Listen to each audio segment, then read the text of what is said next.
I wasn't supposed to hear it. The house was quiet when I walked into my parents' place that afternoon. No announcement. No knocking. Just the soft creak of the door and the smell of coffee drifting from the kitchen. Then my mother's voice cut through the hallway. Soft, casual. Deadly. "When will you tell my son that none of the kids are his?"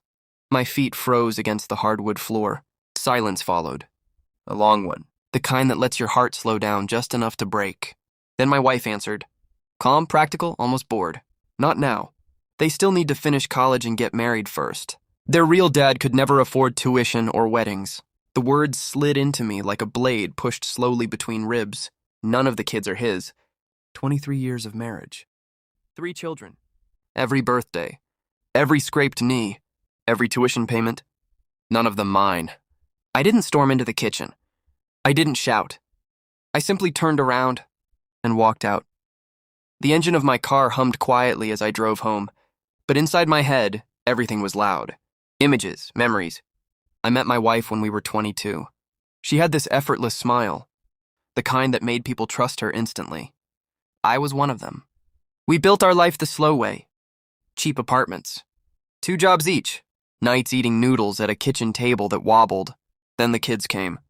Or at least, I believed they did. I worked harder. Longer hours, promotions, investments. Every sacrifice had a reason. Family. The word felt poisonous now, but anger never helps a man think clearly. Silence does. So I stayed silent. Looking back, the clues had always been there. I just refused to see them. The kids never resembled me. People joked about it. Different eyes. Different jawlines. My wife always laughed it off. Genetics are funny. I believed her. There were other things too. Late phone calls she'd take outside. Trips she took alone. The strange way my mother defended her whenever we argued. I thought it was loyalty. Now I realized it was complicity. The betrayal wasn't just my wife. It was my mother too. That realization hurt the most. That night I didn't sleep. Instead I started planning. Not revenge. Justice. First came the quiet steps. I scheduled 3 DNA tests the next morning. Then I contacted my lawyer. I didn't accuse anyone yet. I didn't confront anyone. I simply gathered truth. Truth is a weapon when used correctly. The results came back 2 weeks later. 3 envelopes. 3 confirmations. 0% paternal match. Not one of them. I stared at the papers for a long time. Strangely, I didn't cry. Something colder had replaced grief. Clarity. My lawyer helped with the rest. The house was mine. Purchased before the marriage. Protected by a prenuptial agreement my wife had signed years ago without much thought. Financial accounts were already separated thanks to careful planning. I'd done during my business expansion.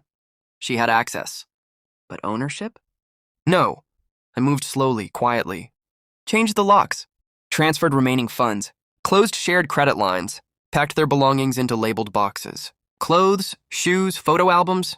Even the trophies I had proudly displayed from the kids' sports games. None of it belonged in my house anymore. The eviction notice was simple. Legal. Cold. 30 days. But I didn't plan on waiting that long. 3 days later, they returned from visiting relatives. I watched from the living room window as their car pulled into the driveway. My wife stepped out first.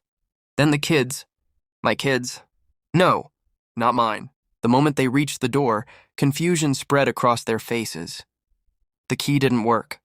They knocked. I opened it. Calm. Controlled. 3 suitcases sat beside the door. Boxes stacked behind me. My wife stared at the new locks. What is this? I handed her an envelope. Inside were the DNA results and the eviction notice. Her hands began to shake as she read. For the first time in 23 years, she looked at me without confidence. Just fear. The kids stood behind her, confused. Dad, what's going on? I didn't answer them. My eyes stayed on her. You had decades to tell the truth. She tried to speak. Nothing came out. Then finally, where will we go? It wasn't guilt in her voice, just inconvenience. That was the moment I knew I had made the right choice. I stepped aside and pointed to the boxes. Your things are packed. Her face drained of color. You can't do this. I almost laughed, but I didn't. Instead, I spoke quietly. The real dad can help now. That line landed exactly the way I wanted it to. Her silence confirmed everything. She knew I had heard the conversation. She knew the game was over. They left 30 minutes later. Suitcases in the trunk. Boxes stacked in the back seat. The kids looked at me one last time before the car door closed. Confused. Hurt. I felt something twist inside my chest. But I reminded myself of the truth. They weren't my children. And the woman driving them away had made sure of that. That night the house felt different. Lighter. Quieter. Not empty. Just honest. For the first time in years, every wall inside it held the truth. No lies. No performances. Just silence. And strangely, peace. Some people think revenge is loud, explosive, messy. But the most powerful revenge I ever executed was silent. A locked door, an envelope, and the truth finally delivered.